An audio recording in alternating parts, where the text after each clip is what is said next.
You are standing in a concrete enclosure outside Phoenix, and the morning is already hot at 7, and David has not arrived, and you are a camel, and you have not become concerned yet. Because 7 is when David usually arrives, but 7 is a suggestion in the way that all times are suggestions when you are 14 years old and have never once in 14 years been given a reason to believe that 7 would fail. And you weigh 620 kilograms, and you have one hump, and opinions about almost everything, and the opinions are generally negative. And the fence around you is the same fence that has always been around you. And the water trough is the same trough. And the feed bucket is hanging on the same post. It always hangs on. And none of this is remarkable until it is, which is not today. Today, it is just late. And tomorrow it is later. And by day 5, something ancient and unhurried in your nervous system begins shifting its posture. Not alarm. Camels do not alarm easily. But a recalibration, a slow adjustment of expectations toward a new baseline, and on day 8, the windstorm arrives, and the fence section that was already compromised by rust at the base goes down, and you look at the gap for a while, the way camels look at things, which is with complete outward indifference and complete inward assessment, and then you walk through it because there is no food left, and hunger is the most persuasive argument that exists, and the desert receives you without ceremony, which is the correct way to be received when you are a camel, because camels do not require ceremony. They require water and intermittently vegetation and the absence of anything trying to kill them. And the desert provides all three in the quantities that a body built for exactly this kind of scarcity knows how to work with. And this is the first thing that separates the camel from almost every other domestic animal in this situation, which is that the domestication did not go all the way down. Humans took the camel and made it useful, but they did not unmake the desert animal underneath, the physiology that concentrates urine to a degree that seems like a biological overstatement, the fat stored in the hump as energy reserve rather than distributed through the body as insulation, which would trap heat in an environment where heat is already the primary threat, the ability to tolerate body temperature fluctuations that would send most mammals into organ failure. All of this was already there before David and remains there after David and the desert. 2 days' walk from the ranch is not a foreign environment, it is the original one.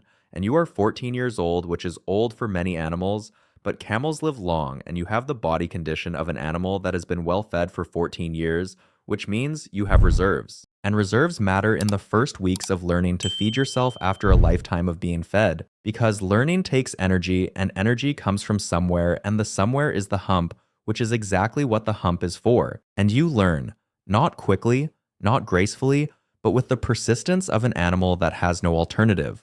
Where the water is in this specific piece of desert, which plants are worth the effort of eating and which are not. How far you can walk in the heat before the return on movement starts diminishing.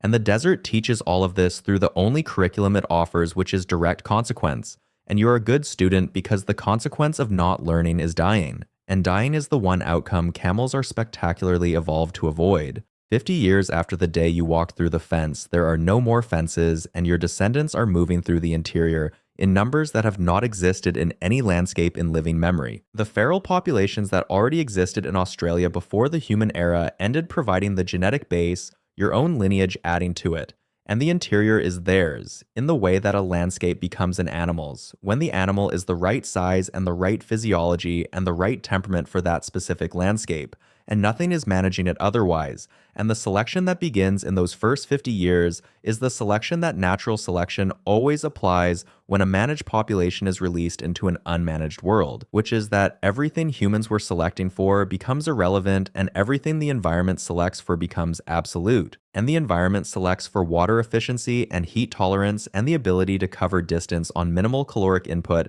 and the particular vigilance of an animal that now has predators again, the dog descendants forming packs in the depopulated interior, the large reptile populations recovering without human pressure, and the camel body adjusts to these pressures across generations with the speed that large-bodied animals with long generation times actually adjust, which is slower than a fly but faster than a mountain, and the direction of the adjustment is toward the original, leaner and more alert and faster over distance and with feet that are spreading slightly wider across generations of walking on sand rather than standing on concrete 100 years out, and the behavioral changes are more visible than the physical ones, which is always how it starts.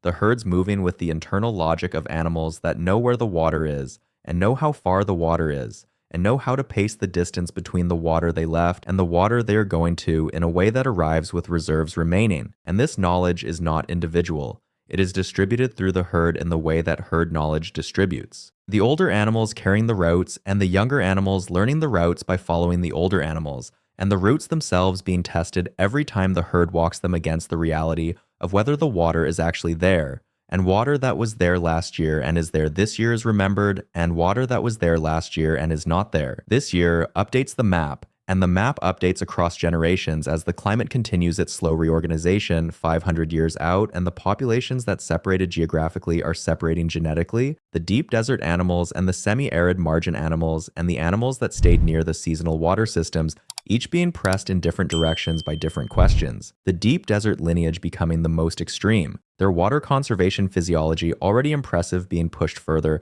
by the selection pressure of multi-week waterless intervals. The animals that can go longer between water surviving the droughts that kill the animals that cannot, and the animals that survive the droughts reproduce into a population that can go slightly longer. And this ratchet runs in one direction only, which is toward the animal that needs the least water to cross the most distance. And the animal that needs the least water to cross the most distance is something that the original camel was already pointing toward but never reached because David kept filling the trough 10,000 years out, and the word camel is a lineage description rather than an animal description. The creatures that descend from it occupying the ecological role of large desert herbivore across the dry interior of a continent that has been reorganizing itself ecologically for 10,000 years without human management directing the reorganization. And they are the dominant herbivore across a range that spans most of the Australian interior and has pushed into the dry zones of other continents along the migration corridors that open and close with the long cycles of climate. A million years out, and several distinct species have emerged from the original population, the largest inhabiting the open desert and standing nearly 3 meters at the shoulder, their migrations spanning hundreds of kilometers and their trails becoming the infrastructure of the ecosystem, smaller animals following in their wake, the depressions their feet create in the sand collecting the rare rain, the vegetation disturbed by their passage creating the microhabitat that other species depend on, and the predators that evolved alongside them selecting for the coordination and vigilance and the particular courage of animals that stand their ground rather than running, because running burns water, and water is survival, and survival is the only argument that matters. 2 million years out and on a dune at sunset, a herd is moving. Not quickly. Camels never moved quickly unless necessity required it, but with the steady, relentless pace that covers distance the way water wears stone, which is not fast and not stoppable. And the animals at the center of the herd are the young, and the animals at the perimeter are the adults, and the formation is not assigned, but arrived at through the accumulated consequence of every herd that arranged itself differently and paid for the arrangement. And somewhere deep in the genetic architecture of each animal in the herd, there is still a faint instruction that coded for reduced fear response to a specific human silhouette at a specific size at a specific distance. The behavioral residue of 14,000 years of living close enough to humans that tolerance of human proximity was selected for, and it connects to nothing. Now, the silhouette it was calibrated for has not existed in the landscape for long enough that the landscape itself has forgotten the shape, and the herd moves into the cooling evening, and the desert receives them the way it always has, which is without ceremony and without mercy, and with the complete and total honesty of an environment that has no interest in anything except what works. And what works is still here, moving through the dark toward water it knows how to find.